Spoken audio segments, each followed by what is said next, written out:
Hi viewers, welcome to Nandini's Pantry. இன்னைக்கு Deepavali recipe number 4 பண்ண போறோம். அது ஒரு ஸ்வீட் ரெசிபி தான், மைசூர் பாக். Only 3 ingredients. நாலாவது ரெசிபி மூணே இன்கிரிடியன்ட் தான். எப்படின்றதுக்குள்ள பண்ணிடலாம். கம்பா சூத்திரம்லாம் கிடையாதுங்க, ஃபர்ஸ்ட் கிளாஸாக பண்ணிடலாம். வாங்க அது குயிக்கா இன்கிரிடியன்ட் பாருங்க. அளவு சொல்லிடுறேன். அரை கிளாஸ் கடலை பருப்பு, திரிச்ச கடலை மாவு. கடலை பருப்பு பேக்கெட் கடலை மாவு கிடையாது. ஓ, திரிச்ச கடலை மாவு. ஏன் பேக்கெட் கடலை மாவு கிடையாது? அது பட்டாணி மாவு. ஓ, திரிச்சு வச்சிருக்க கடலை மாவு. பேக்கெட் மாவு யூஸ் பண்ணிங்கன்னா அந்த அளவுக்கு டேஸ்ட் வராது.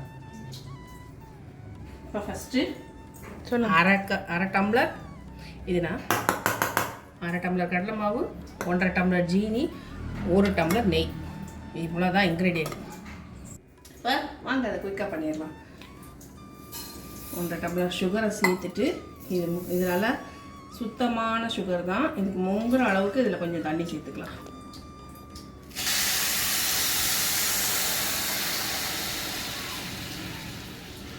இது நல்லா கரைஞ்சி வரட்டும்.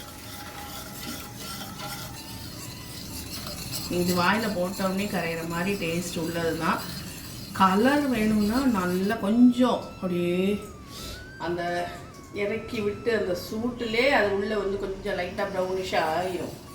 இதுக்கு பாகு வைக்கணுன்ற அவசியம் கிடையாது, பாகு பதம் பார்க்கணுன்னு அவசியம் கிடையாது. கரைஞ்சால் போதும். கரைஞ்ச உடனே அப்படியே இந்த கடலை மாவை கொட்டி மைசூர் பாகு கிளற வேண்டியதான். நெய் எவ்வளோன்னு சொன்னீங்க? நெய் வந்து 1 டம்ளர். ஓ, அரை டம்ளர் கடலை மாவு, 1.5 டம்ளர் ஜீனி, 1 டம்ளர் நெய். வேணும்னா கொஞ்சம் நெய் எக்ஸ்ட்ரா தேவைப்படுச்சா 1 டேபிள் ஸ்பூன் 2 டேபிள் ஸ்பூன் கூட போட்டுக்கலாம். இப்போ இது நல்லா கரைஞ்சிருச்சு. இப்போ இதில் கடலை மாவு சேர்த்து அடுப்பை சிம்மில் வச்சுட்டு கடலை மாவு சேர்த்துவோம். இது கை எடுக்காமல் கலக்குவோம். நல்லா கலக்கணும், கட்டி தட்டி இல்லாமல் சூப்பராக கலந்துடலாம். உங்களுக்கு வந்து கலந்துட்டு காட்டுறேன். இது நல்லா கலந்தாச்சு. இப்போ பார்த்தீங்கன்னா கட்டி தட்டி இல்லாமல் கலந்தாச்சு. இதில் கொஞ்சம் கொஞ்சமாக நெய் சேர்த்துட்டே வரும்.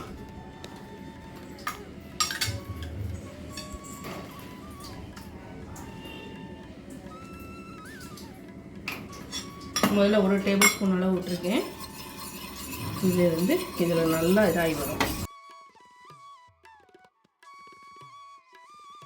அப்படியே அப்சர்வ் பண்ணிடும்.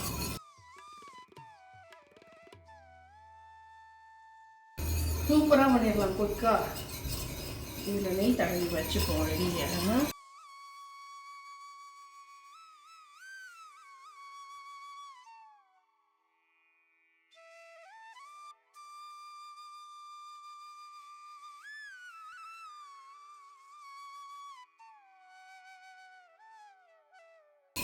நெய் பார்த்தீங்கன்னா அப்சர்வ் பண்ணிடுச்சு. அடுத்த ஒன்று 1 டேபிள் ஸ்பூன் ஊற்றுவோம்.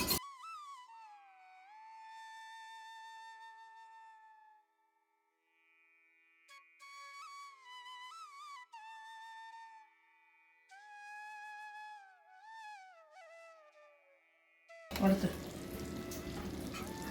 1 டேபிள் ஸ்பூன் கோட் பண்ணி வச்சாச்சு. 2 ஸ்பூன் விட்ருக்கோம்மா, டேபிள் ஸ்பூனு 2 டேபிள் ஸ்பூன் விட்ருக்கோம். அடுத்து வெந்துட்டே வருது நல்லா.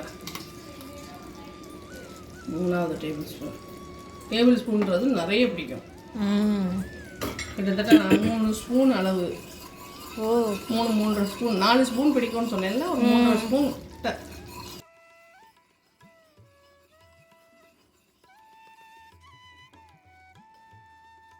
கண்டினியூஸாக கலந்துக்கிட்டே இருக்கும். ஆனால் 10 நிமிஷத்தில் பண்ணிடலாம். கொஞ்சம் அந்த பதம் கரெக்டாக கவனமாக இருக்கணும். நெய் சேர்த்து அதை அப்படியே அப்சர்வ் பண்ணிடும் வேக. இப்போ 4வது டேபிள் ஸ்பூன்.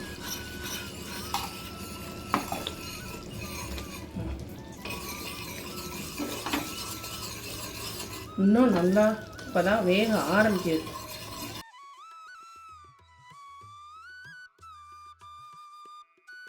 நாலு ஸ்பூன் விட்டோம்னா இன்னும் ஒரே 1 ஸ்பூன்.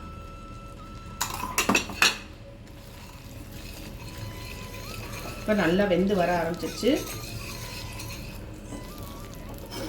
இந்த அவுட்டர் லைன்லாம் பார்த்தீங்கன்னா பொரிஞ்சு வர ஆரம்பிச்சிருச்சு.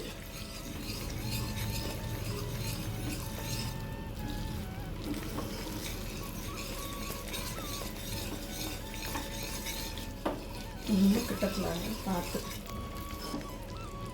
இப்போ பார்த்தீங்கன்னா நல்லா பொரிஞ்சு வந்துருச்சு. இந்த ஸ்டேஜில் நம்ம இதில் மாற்றிடுவோம்.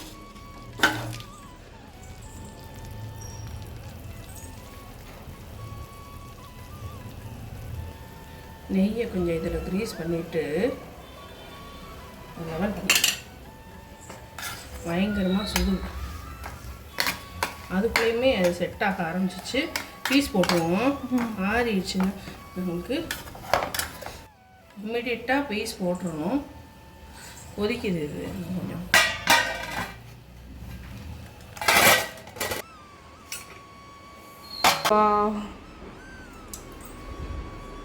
இந்த ஃபஸ்ட் கிளாஸான மைசூர் பாகு உங்களுக்கு கண்டிப்பாக பிடிச்சிருக்கும். நம்ம வீடியோ பிடிச்சிருந்ததுன்னா லைக் பண்ணுறாதீங்க. இந்த ஈஸியான ரெசிபியை கண்டிப்பாக ட்ரை பண்ணுங்கள். தீபாவளிக்கு மறக்காமல் நந்தினிஸ் பண்ணி சப்ஸ்கிரைப் பண்ணிடுங்க. தேங்க்ஸ் ஃபார் வாட்சிங். Bye bye. இது எவ்வளோ சாஃப்டாக இருக்குன்றத நான் உங்களுக்கு பிடிச்சி காமிக்கிறேன். ஆஹா,